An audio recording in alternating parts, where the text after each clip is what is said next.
Always fun. Hey, everybody, it's Friday. Hey! It's Friday. He's We Daniel. made it. I'm Jacob. This is the CUI hotline, the FAR CUI hotline, if you will. Everybody, hey, see what I did there? Hey, ho. See, that's the funny thing about this show. We were originally going to call it the CMMC hotline, and somebody spoke up and said, it's about to be a lot bigger than CMMC. So Yeah. welcome to the CUI hotline. Shout out producer Dustin saving our bacon, like right. always, with the good ideas. Fun fact. So the night before the FAR CUI rule dropped, I was on a long call collaborating with a law student from George Washington University Law School who is writing a law review article on the FAR CUI rule. And one of her primary references was the podcast and a bunch of other stuff for what was going on with the FAR CUI rule. And I was telling her like how frustrating it's been for the FAR CUI rule to not come out. And we'll just jump in. We can put it on there. Telling her how frustrating it was to wait on the FAR CUI rule, and the next morning it came out. So when the law review article comes out, like we're just gonna have a call with her every time we want a rule to come out. Taking PTO doesn't work.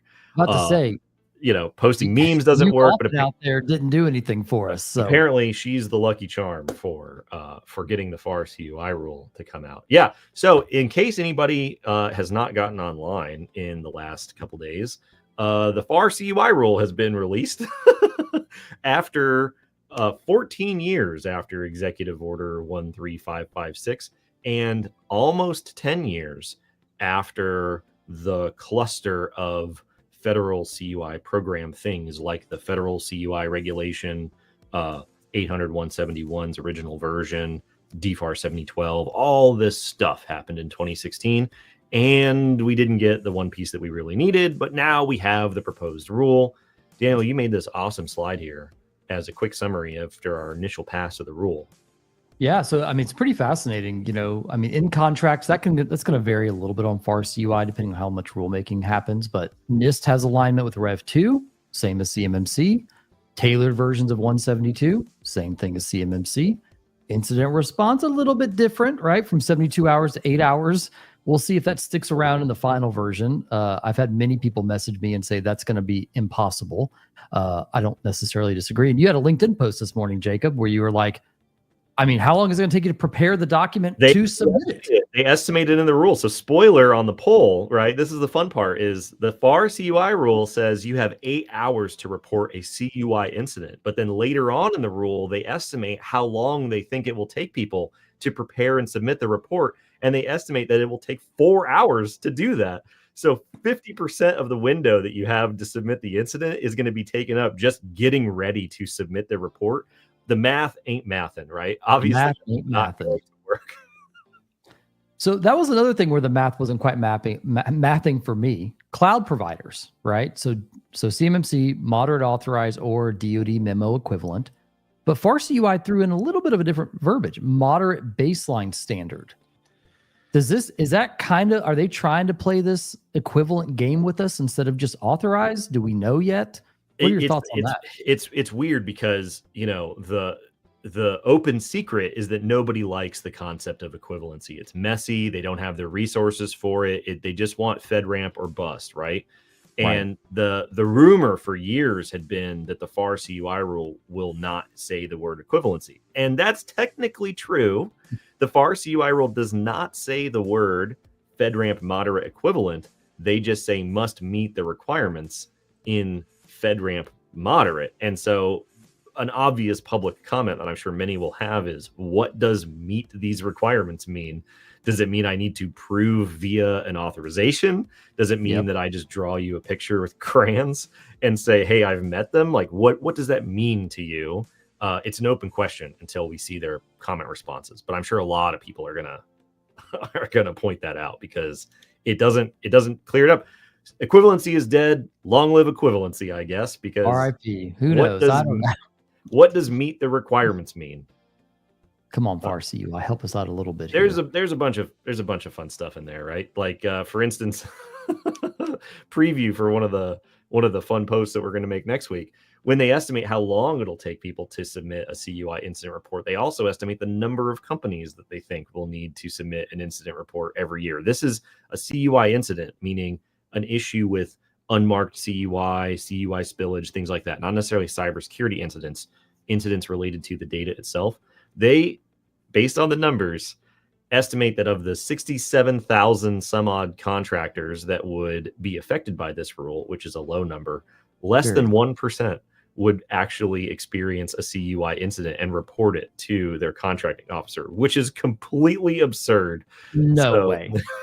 So yeah, I feel like they're going to need to, I don't know if they will, but they're going to need to make some revisions to their estimates here because, I think they says like 580 companies out of the 67,000 would have some sort of an issue with CUI data, which is not a reasonable estimate whatsoever, but it's out. We have a podcast on it that came out yesterday. It's about 45 minutes, covers all the big highlights, broad strokes, 30,000 foot view of the FAR CUI rule, some helpful context for why it's happening for those who forgot or for those who are new.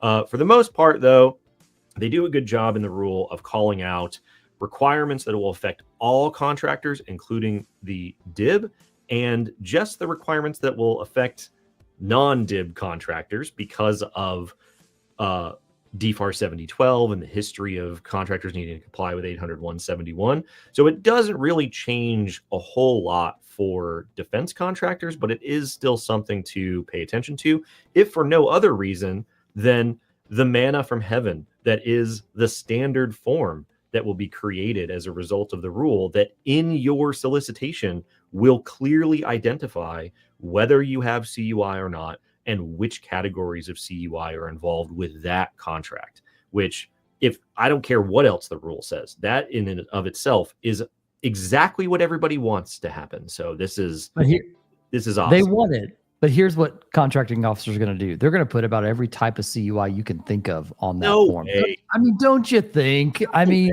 not going to happen. Yeah, of course not.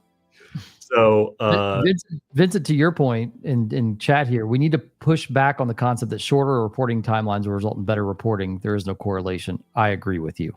Yeah, there is no correlation. DHS, I think, had down to an hour in their DHS CUI a couple of years ago for sensitive PII, and it's just like an hour. Hour. I'll put this out there, right? I'll neither confirm nor deny. I hear a lot of stuff. People tell me a lot of stuff. I overhear a lot of stuff. Stuff falls off the back of a truck outside my house all the time, right? Sure. Allegedly, may or may not. I don't know. I might have misheard, what was going on, conversation I wasn't necessarily privy to. Why would there be an 8-hour reporting timeline? According to the rumor mill, that was driven heavily by DOJ input into the rule, Department of Justice input into the rule. Now, I don't think it's going to stay, but they keep cropping up in these cybersecurity rules where you're like, why do I have to keep records for my assessment in CMMC for 6 years if the assessment's only good for 3? Apparently that was DOJ. Why would I need to report incidents in this absurdly short period of time when everybody else is asking for a longer period of time? Apparently DOJ really wanted that. I don't know if that's true. I don't know. But I also don't think that 8-hour window is going to stick around.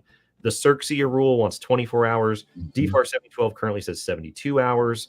This rule says 8 hours. They're going to have to fix it. I haven't seen anybody online except for people who, a very few people who think that the 8-hour reporting window is reasonable, workable, good at all. So submit your public comments.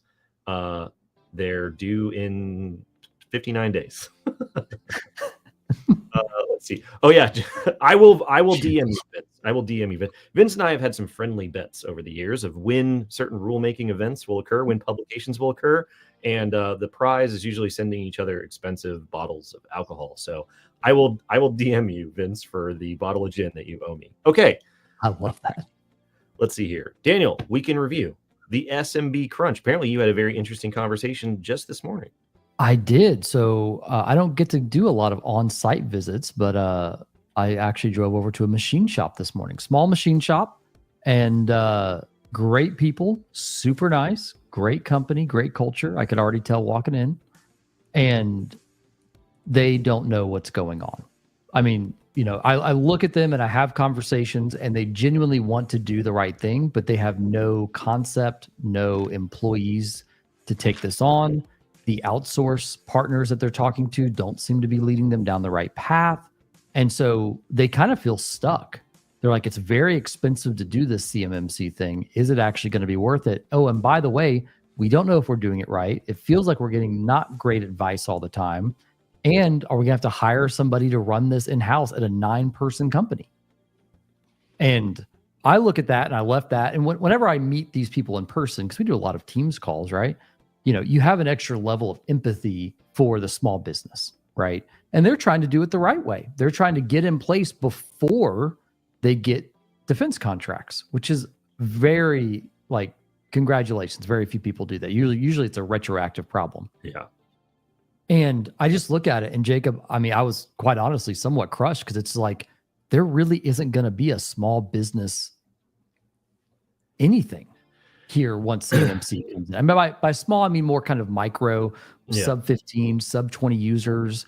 Your 50 to 100 users might be a little bit better off. But again, like, unless you've got quality people you can map over to CMMC, right, in your manufacturing space, and you've got really strong external partners, I just don't see a way where any of those companies are going to make the turn. I really don't.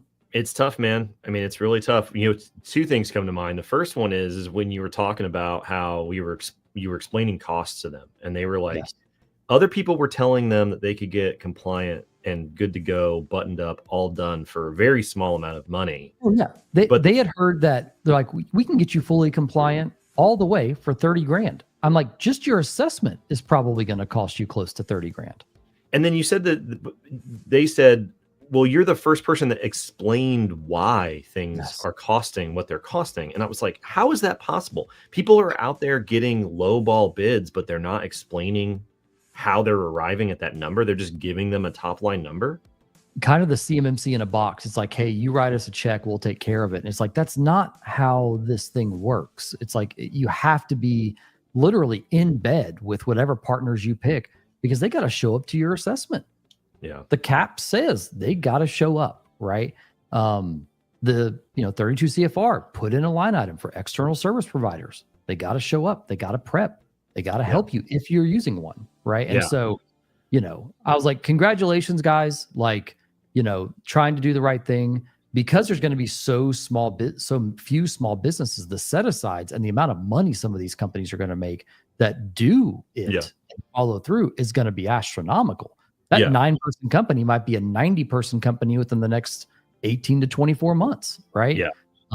So that part is it's a crazy ROI calculation, crazy risk for a lot of these businesses, but at least in a place like Huntsville, where defense business is prevalent, I mean, it's one of those things, like, you need to make the investment if you're really going to do it. If not, be okay walking away from those dollars over the next year. Yeah. And that's a hard decision. Dana Dog says, based on simple calculations we did, just keeping the documentation, evidence updated, etc., it's going to take 0.8 of a person. This is if they are experts on what they're doing. Yeah, it's interesting, because that's also similar to what the FAR CUI rule estimates. So the historic thing in the FAR CUI rule is that for the first time, the government has estimated a cost for implementing NIST SP 800-171, which they have never done before, because the DoD imposed 853 controls in 2013. And then in 2016, when they revised the requirements down to 800-171, they didn't estimate what 800-171 cost. They just said it'll cost less than what it did in 2013. You're welcome. When the rules for CMMC came out, they said, well, that's a 7012 problem, not a CMMC problem. So we're not estimating it either. And Jason and I had to do like calculus and trigonometry about a year ago on the podcast, where we were reversing government estimates for 853 by the percentage represented in 800-171 to try to arrive at a number. Turns out we were very close to what the government's estimate is. We estimated $185,000. The government in the FAR CUI rule estimates $170,000, $175,000, somewhere right around there. But they also, in those estimates, say that they assume that companies will have at least one person who is responsible for the implementation, the whole GRC technical end of the work. We were talking about this beforehand, before we went live here, was, they assume that at least one person is doing this work. if they were to assume that no one is doing the work, then you can't have the regulation, right? And so you get into this situation, as a lot of the conversations on LinkedIn sort of end up in, is you can't have the minimum requirement for protecting the data fall to the lowest common denominator. If the lowest common denominator is there is no one doing the work and there is no money to do the work, because then there is no minimum baseline for protecting the data, which is the first thing that has to happen. So there has to be the minimum baseline, but there has to be other initiatives outside of those requirements, like some of the things that Bob Metzger has been working on with tax credits, subsidies, funding. Those things need to happen. The trick is that you can't get those until you have the requirements to fund for solving the problem. So they're going to get squeezed pretty hard, but there is hope and light at the end of the tunnel that the funding from the outside source is going to come through, because you can't not verify and you can't not have the baseline. But it is really, really tricky. Very tricky. And Bar, you're right, kind of in the comments here. It's like a lot of them, it has to be an ROI decision. But number two, which we see a lot, I talked to a very large enterprise, one of the largest manufacturers probably in the world. Jacob knows who they are. That I would probably argue to say that that's probably a fairly accurate statement. And to your second comment here, lots of companies can't even tell you how much money they get from Fed contracts in a hybrid model. I know large enterprises, billions of dollars, that have no idea where this is coming in from, if it's coming in at all. And I know small businesses to the same degree that still don't know that. And I told the business this morning that I spoke to, we were sitting there in their lobby doing some whiteboarding, and I was like, you need to go look at every PO. You need to go look at every signed subcontract that you have, because they're like a tier 3 supplier. I was like, and you need to look at those, run the numbers, and then go talk to those people and ask them what their expected timeline for you is to get this CMMC thing done. And then do an ROI, right? Figure out, is it worth me investing it? Should I pivot to commercial, right? Should I try and double down on defense, right? And do this thing? I'll say this, a lot of private equity are getting hungry for snatching up manufacturers and getting them compliant quick, because they can see the dollars in front of them. So that's a whole nother interesting conversation for another day. But you are absolutely right on both of those accounts. Absolutely. So that gets to the point. So I just had somebody message me the other day. They are working with one of the manufacturing industry groups that's doing their big annual meeting. They do a big annual report, so on and so forth. They're sending out questionnaires to their members about cybersecurity costs, cybersecurity compliance costs. And the only real question on there about cost is, how much do you estimate it's going to cost you to implement CMMC? And this is a drum that I have always been beating for people. I know it feels like semantics. I know it feels like splitting hairs, but you are not implementing the requirements in DFARS 7012 as a result of CMMC.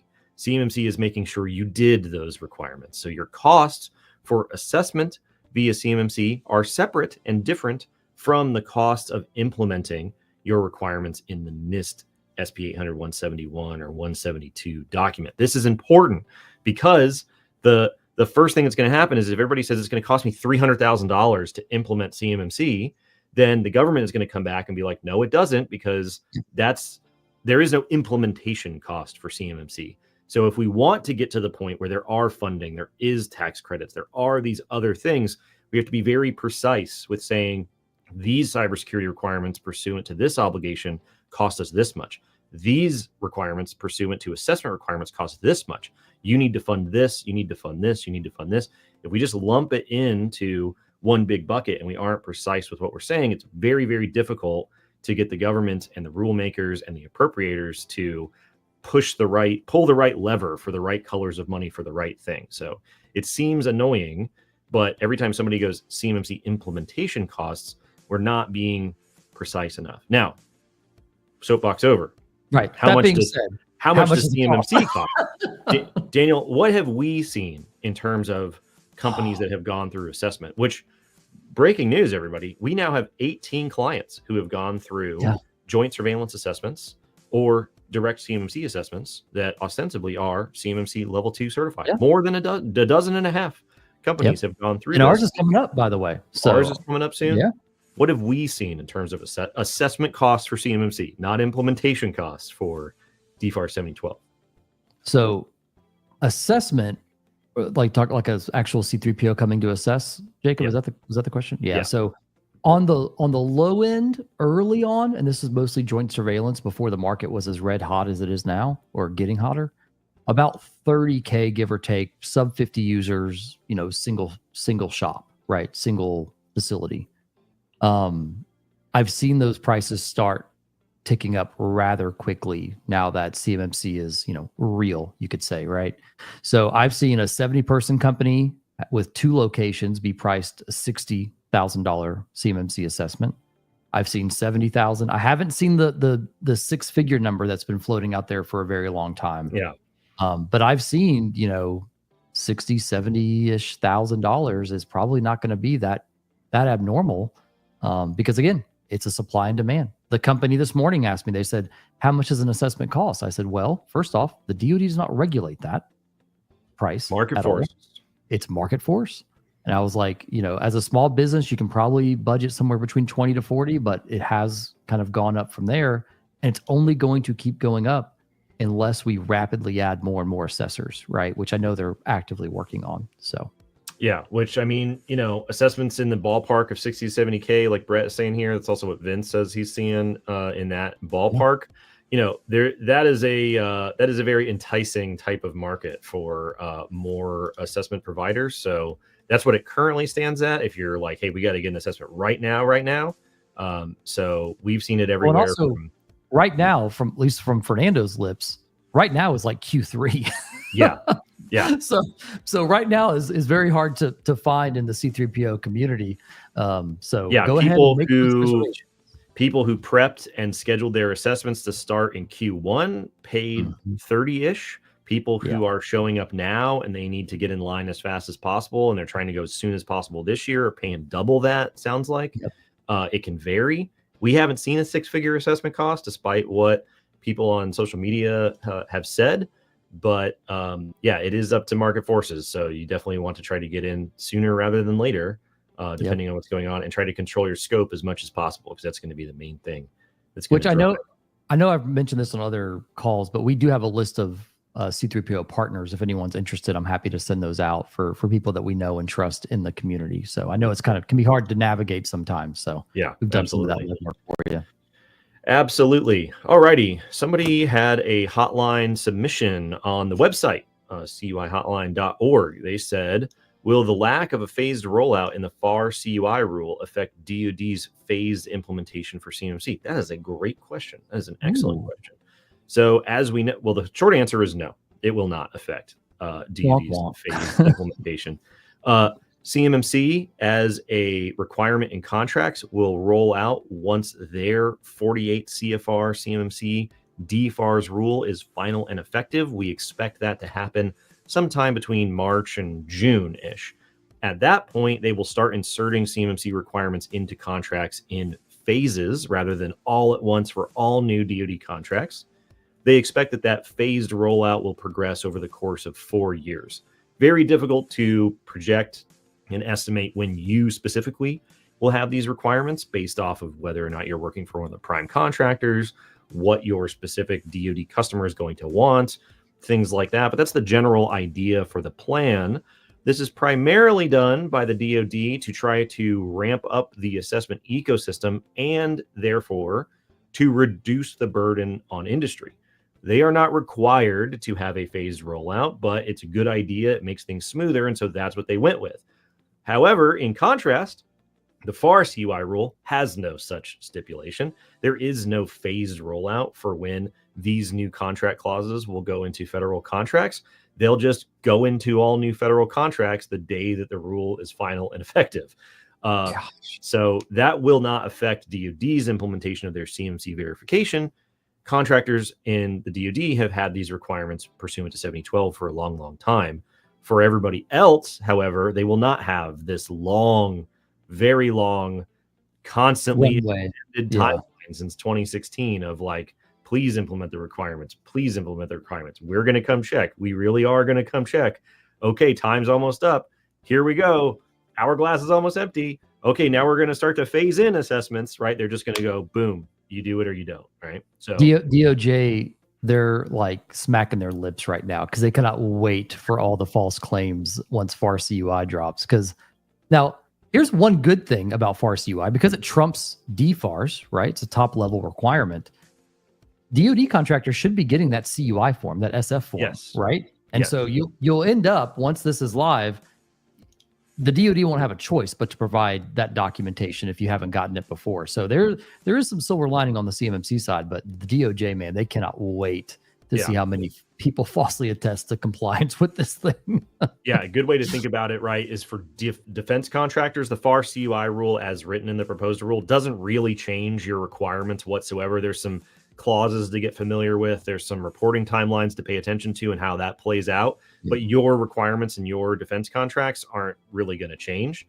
And so it's mostly upside in the rule because they're going to have this standard form that identifies whether you have CUI or not. And that's really been the major issue, which we had let's see here. There was a question last week that we had covered where somebody was like, how do I identify CUI on my systems? How do I know if I have the data or not? It's been the eternal problem of the ecosystem forever. Okay, we had another form submission last week. What, if any, CUI requirements and expectations are applied to a state defense force, SDF/state guard? Have you had these conversations before, Daniel? Yeah, so I actually dove into this. I guess it was two weeks ago, and I could not find any evidence, because it's a state organization, not a federal organization, that there is any CUI requirements at all at the state level. Because if you look at the definition of CUI, we're looking at top level federal requirements, right, for the federal government. States can kind of do their own thing unless there's a kind of a contract vehicle between the two. So everything I could find, and please, somebody, if you know differently, please shout it out. I could not find any data on you have to apply CUI requirements at all. Yeah. Now, if you do work for the federal government, if they're pulled up from the reserves of the state defense force to help maybe the National Guard or something like that, that could probably, have some sort of contractual bridge there to have to do CUI. But yeah, Vincent, you posted in chat, National Guard gets federalized and guard contracts can carry the DFARS clauses. So I think Vincent actually knows the answer, which is great. Something to look for. All righty, let's see here. Somebody asked, is there any way to request a waiver for specific NIST cybersecurity requirements? Technically, yes, there is.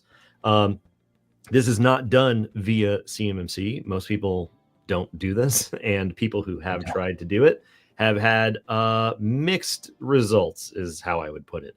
So if you look in DFARS 252-204-7008, which is the provision that makes you aware of Clause 7012 and the Clause 252-204-7012, it will say that contractors need to request from the DoD CIO variances from the controls in NIST SP 800-171. So they can email them. There's an email address in the clause in the provision. You can check those out. I don't know if you're going to pull it up here. I am going to pull Daniel. It up. But yeah, you can request a variance, as they call it, from individual requirements. Now you have to justify why you get to vary from these individual requirements. It isn't an automatic, and they generally will say that not being able to afford the countermeasure is not a sufficient justification for not implementing those requirements. Now, if you do receive a positive adjudication on this variance, then it would trump everything at that point. You would print that out, have that in your documentation, and then when you would go through some sort of an assessment, internal, external, DIBCAC, CMMC, whatever it happens to be, they go, hey, you didn't implement this requirement. And you go, I have a permit. I have a permit that says I don't have to do that.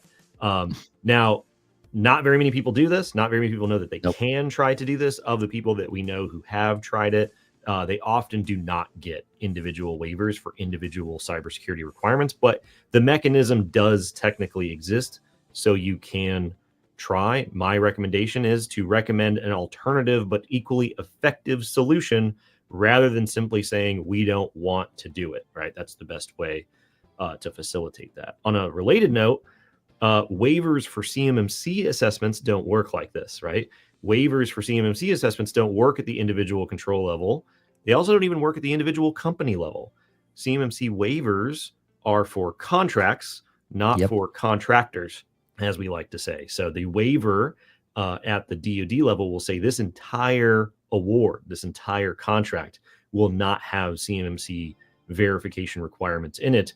Not this company doesn't have to do verification, or during CMMC assessment, this individual requirement doesn't need to be assessed. That would be covered through your waiver that you got through DFARS 7008 and 7012. So yes, there is a method of doing it. Not very common, tough to get, but it does technically exist. And I will say this, the DoD CIO mailbox is actually very responsive. I mean, you'll probably get an answer within a week, which is surprising for a federally DoD monitored mailbox. But yeah, absolutely. I remember at one point, they actually, from what I was told, had so few people emailing the inbox that they didn't even need to check it more than like a couple times a week. Wow. It's not like they had one person or even multiple people overwhelmed with requests for variances from these requirements. They just didn't really get anything outside of a few people, but technically it does exist. Okay, let's see. We talked about this a little bit earlier. How many companies have we helped achieve CMMC level 2? Current count is 18, based off what I heard at the last update. Daniel, 18 it is. Yeah, we've got hundreds and hundreds and hundreds of clients, but 18 of them have successfully passed. We're cranking them through as fast as we can. Let's see here.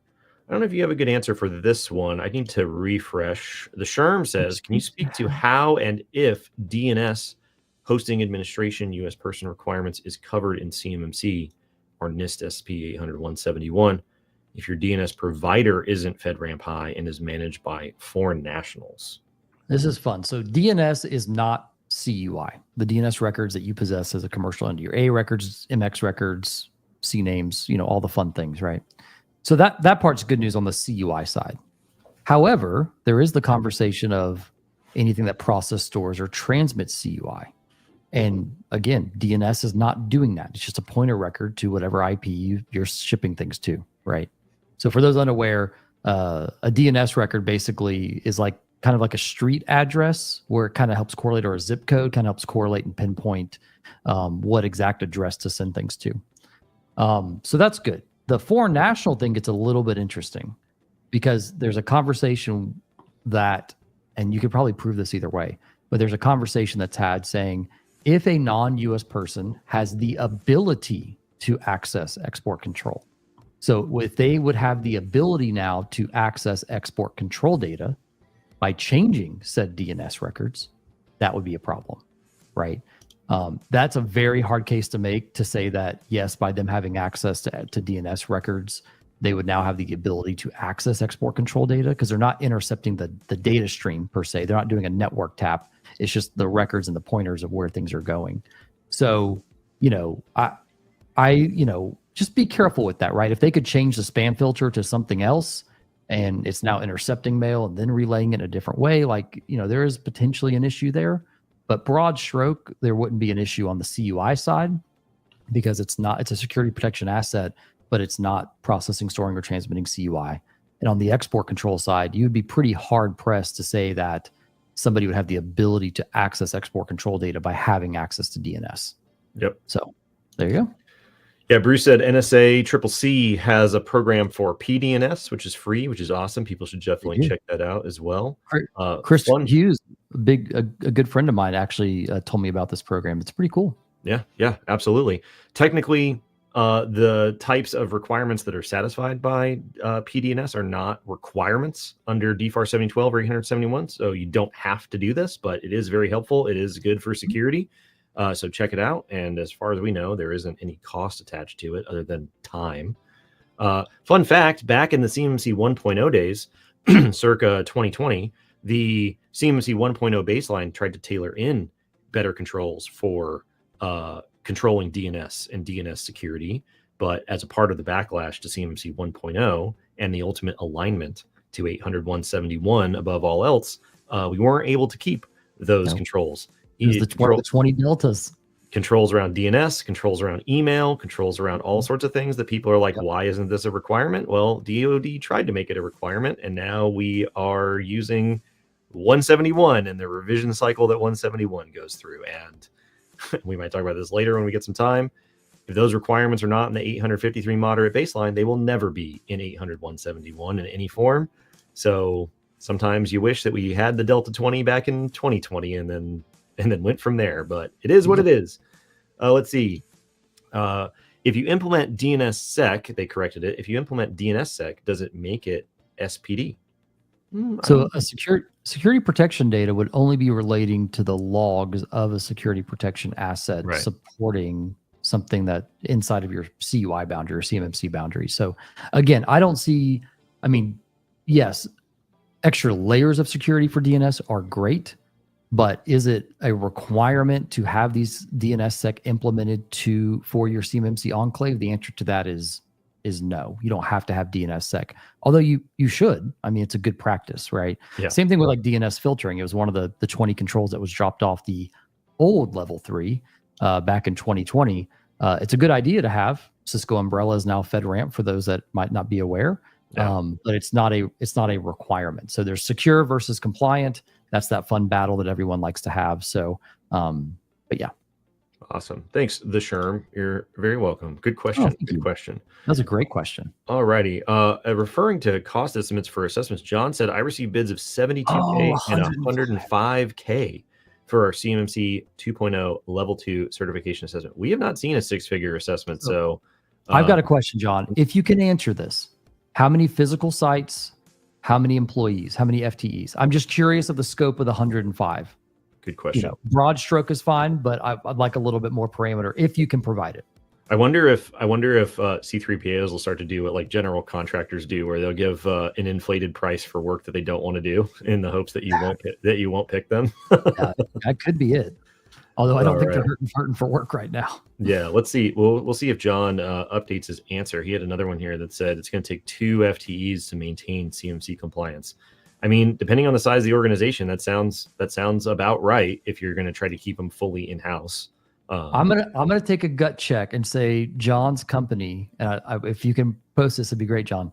I'm gonna say that your company is probably about 600 to 800 people, something of that ballpark. That's my guess. We'll figure out if he is able to post it. So, gotcha. Yeah, based on your 2 FTE number. We'll keep an eye out, and if you're still listening, then we'll come back to you for sure. Let's see. This was a great question that we had on a call with folks the other day. What are the most common assessment issues outside of Summit 7's scope for our clients? We've helped 18 companies at this point. We have very clear scope for what we help people with, what we can help people with. But we can't help with everything. No service provider can do everything for you. So what are the things that people have run into in our experience who have successfully gone through assessments that are outside of our control?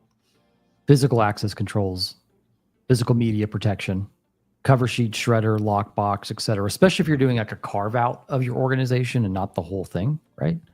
But those are the 2 major ones. There are other things from like we advise on, but we can't necessarily do for all of your applications, like validating FedRAMP clouds, right? Are we checking the boxes there? Validating FIPS, validated cryptography on all of your systems, which we will help with, but could require you to physically replace some of that hardware, right? Visitor management, believe it or not, is hotly contested, because just like the shop I went to this morning, they didn't have a sign-in sheet or a badge or any indication of any of that, right? So especially if you have a lot of, like, they had a bunch of bay doors open, right? So like making sure that you have some sort of a controlled space, understanding who's coming in, who's coming out, that they're all coming in and out the same way, right? That you have record of who those people are. So those are some of the really big ones. The things Summit 7 helps out with: incident response, all of your maintenance type things for under managed services, change control board management, escalation of privilege, security policies for servers and endpoints and networks and things like that.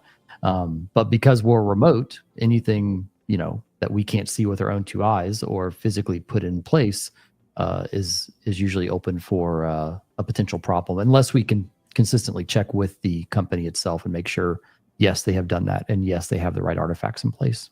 Yeah, absolutely. All right, Megan has Megan, big fan of Megan, everybody. Big fan, always asking great questions. Yes. Always see you here every week. It's always fun. Blending two spicy topics here. Ooh, a super question. Okay. A question on non-digital CUI, for example, paper, hard copy CUI for employees that work remote or on occasion work from home. I have been hearing different points of view around whether assessors will scope in remote/work from home employees if hard copy media is at the home location. Interested in your thoughts. So Megan asked this question, I think last week, because I started looking it up. And one of the things I was saying, if you look at the CMMC level 2 scoping guidance, actually, because I like to show evidence of things I talk about here. Let me see if I can find the exact.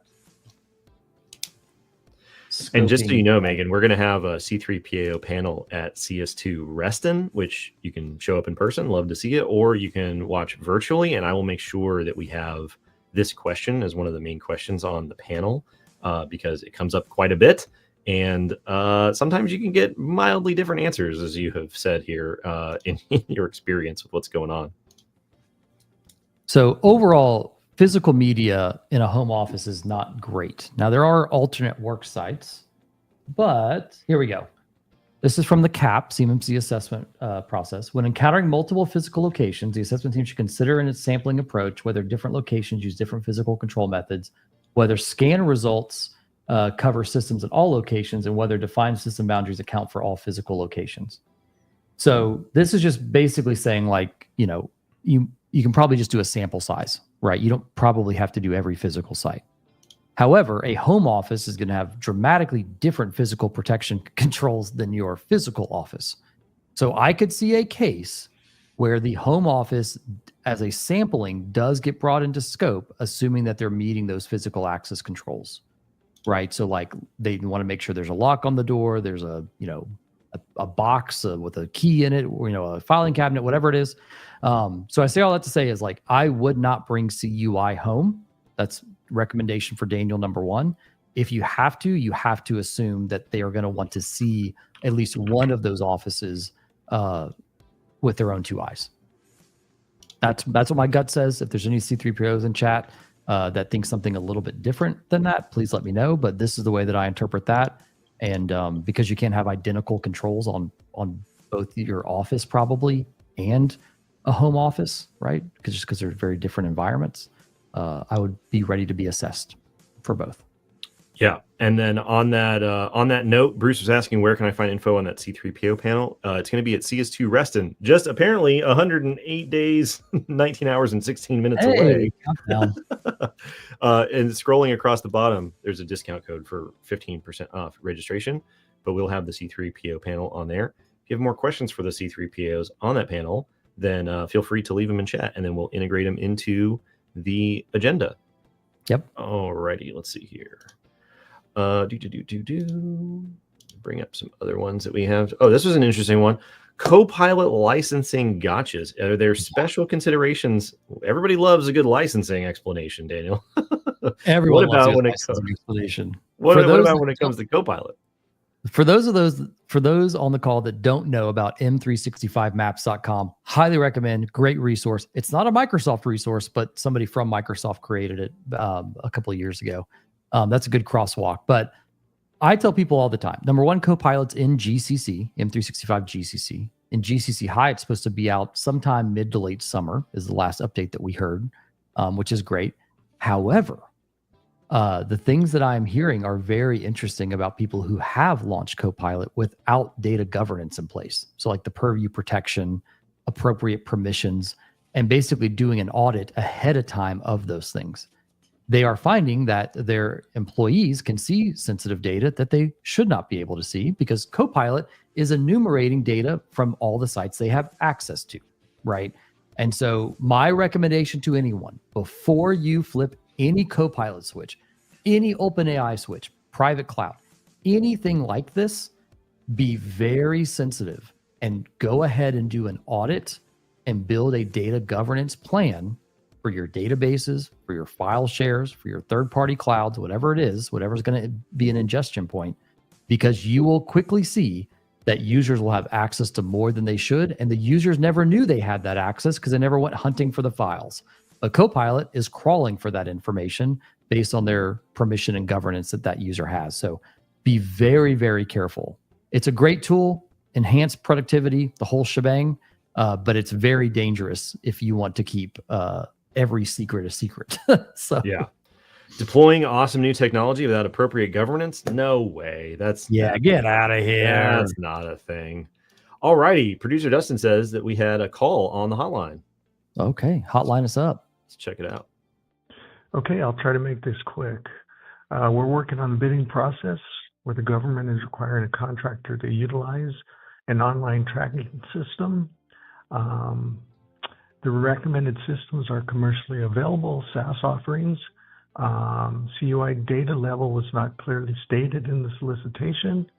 The relevant contract verbiage says an electronic computer-based maintenance tracking system shall be used to track and maintain corrective and preventative maintenance tasks.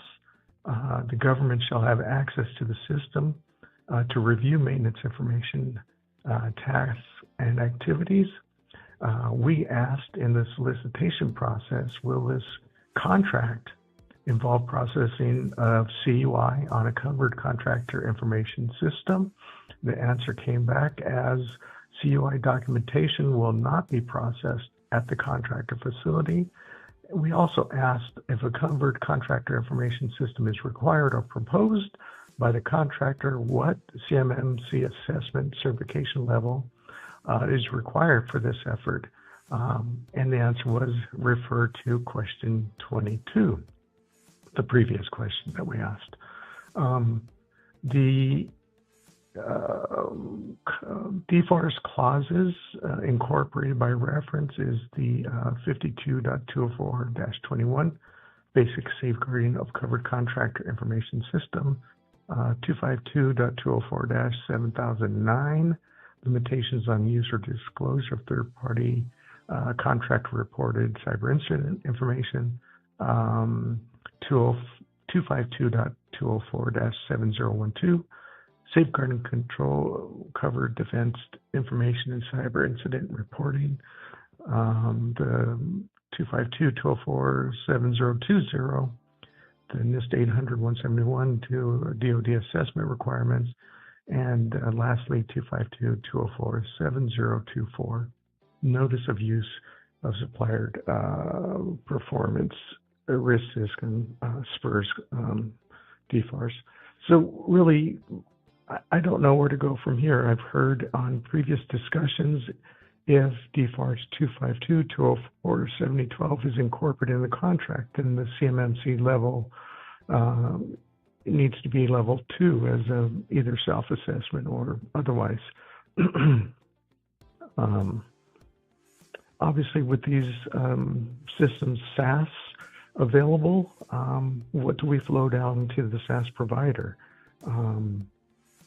So those are my questions. Hopefully we can get to this today. Thank you. First off, hats off to the explanation. When we talk to people, they do not do due diligence most of the time. And I appreciate the level of due diligence because it allows us to provide an actual articulate answer to you. Thumbs up in chat. So you have the model of what every defense contractor should do. I have a requirement, DFARS 7012. I need to confirm what CUI is going to be on that contract, right? I confirm that there will no CUI processed order transmitted on behalf of this contract. And guess what? That means no CMMC level 2 should be needed. That also means that you don't have to use FedRAMP clouds as part of that. Because again, no CUI, as stated by the contracting officer, is in scope of your contract. Yep. So you did the right thing. It is confusing, if I can say words right, because they will not typically remove that contract clause. So it leaves you thinking, oh my gosh, I still have to do CMMC level 2. Ticking time bomb. Ticking time bomb. And here's I say all this for your current contract. A future contract might come out with the DFARS 7021 clause and slap that on there as a certification at time of contract award. And then hopefully not, but they could later disclose there actually is no CUI, which they should not do, because they shouldn't have marked it CMMC level 2 if that was the case. And for this particular event and contract, I would say you are in the clear. And if ever challenged, keep those records of communication in your back pocket, ready to pull them out. Yep. But they said it right there in their clarifying questions. Back to the offer, CUI documentation will not be processed at the contractor facility, period. End of story. Yep. Fantastic. Well done. Yeah. The one question that they had buried in there was, well, presuming in that case that there is no CUI and it's only FCI, what do we do around third-party SaaS apps when it comes to FCI? Because CUI carries all these obligations, FedRAMP. What about if it's not CUI, let's just assume it's FCI. What do I do then? You don't have to do anything. So there are no FedRAMP requirements for FCI, even in the FAR CUI clause that just came out, which they changed the name of FCI, which this is a true story, folks. FCI is now what, Jacob? I forget. DFI. Federal contract information is now controlled federal information. So have fun finding and replacing FCI. FCI is CFI now. But there are no requirements in FAR CUI in the proposed state, and in the CMMC final state, there's none for FCI. Same thing with DFARS 7012. So you can use any provider you want out there. You will need to make sure that you're following CMMC level 1, which maps back to FAR 52.204.21, and implement those, depending on which one you look at, 15 or 17 controls, even though they're the one and the same. So yeah, just make sure that you're implementing those in your instance of that cloud provider, but the cloud provider from an authorization perspective, you don't have to validate them at all. Yeah. So. Yeah. Great question. Great research. Great amplifying info. Thank you very much. If anybody ever wants to ask their question and have it on the show, you can always call the number or submit it via the form on the website. Alrighty. George asked, hi, both of you. Have you evaluated any SOC, security operation centers, for smaller orgs to outsource to the NIST requirements so they won't need FTEs to audit and provide instant response? Funny you ask. We do this. So we do this. And for the sake of not just the same shameless plug of Summit 7, Summit 7 does have a full MSSP, incident response, vulnerability management, the whole shebang. It's fantastic. Big fan. The other one that I've looked at before is Qzara, which is also a FedRAMP high authorized SOC MSSP. I think that they're the only one.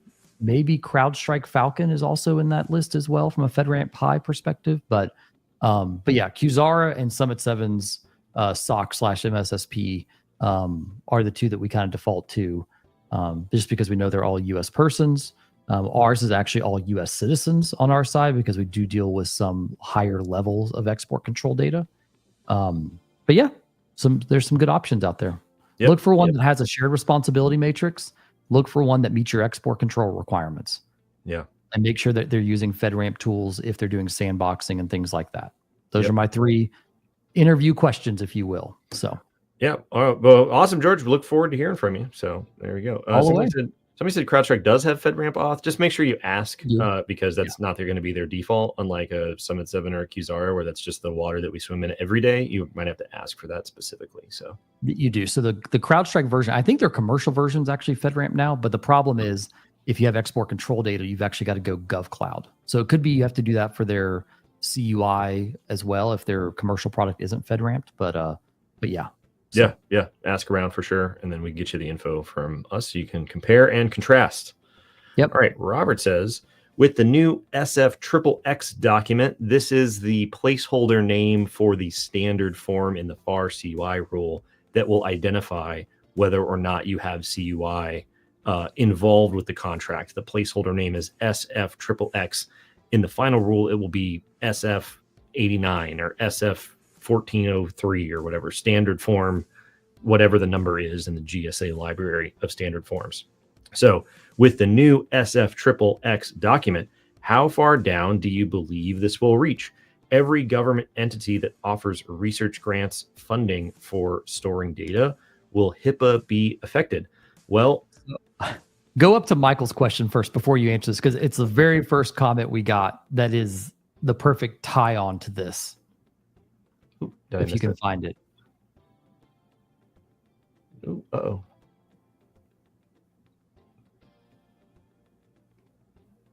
See if I can find you, Michael. Sorry. 1205. I think I can show it up here, if not. Oh, 05. Oh, there he is. Sorry, Michael. I missed you. Hey, Michael. You were so early. I scrolled right by you. Sorry about that.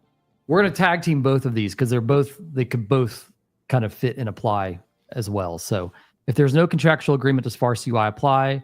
Purpose student records, CUI STUD. Is there an enforcement gap here as it relates to some data type? So we've got HIPAA, we've got student records, we've got grants, research, a lot of kind of higher ed university stuff. And Ryan Bonner said this at one of our CS2s. Those are all, outside of fundamental research, those are all CUI categories. CTI, if you're doing defense stuff, right? I mean, there's other research, obviously, that you could be doing for DOE and things like that do have other CUI categories. But there's a high probability that all of that will be impacted by the FAR CUI, including HIPAA. Well, and specifically in the higher education space, in situations where it's grant funding or other federal funds for colleges and universities, there is a separate rule that we're waiting on, which is their own Department of Education 800-171 rule tied to grant funds for protecting student data if it occurs outside of a federal contract or a defense contract in the case of the FAR CUI rule, or something like the DFARS 7012 rule. So eventually, yes, this will in one way, shape, or form hit the higher education space from multiple angles because they handle so much controlled data. For the most part, the defense research, the labs and things like that in higher education institutions have been pretty familiar with CUI and DoD requirements in general, but they're going to have this affect other parts of the enterprise and the university based off of other controlled data flows for other CUI categories.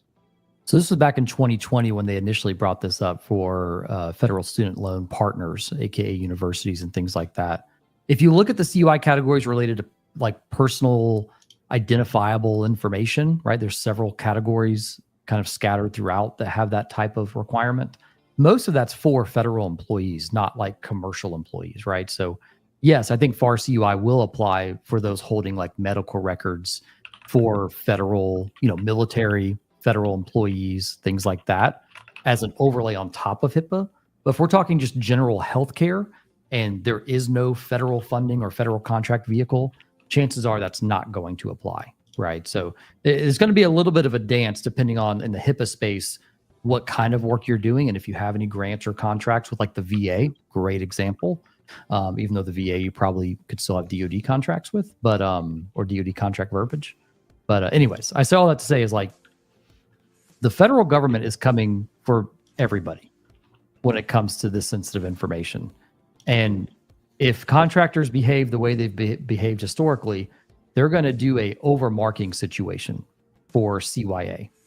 So I say to everyone on this call that's probably already aware, because you guys have been in this space for a long time with the DoD, get ready because it's only going to get worse and they're going to try and bring everything in scope.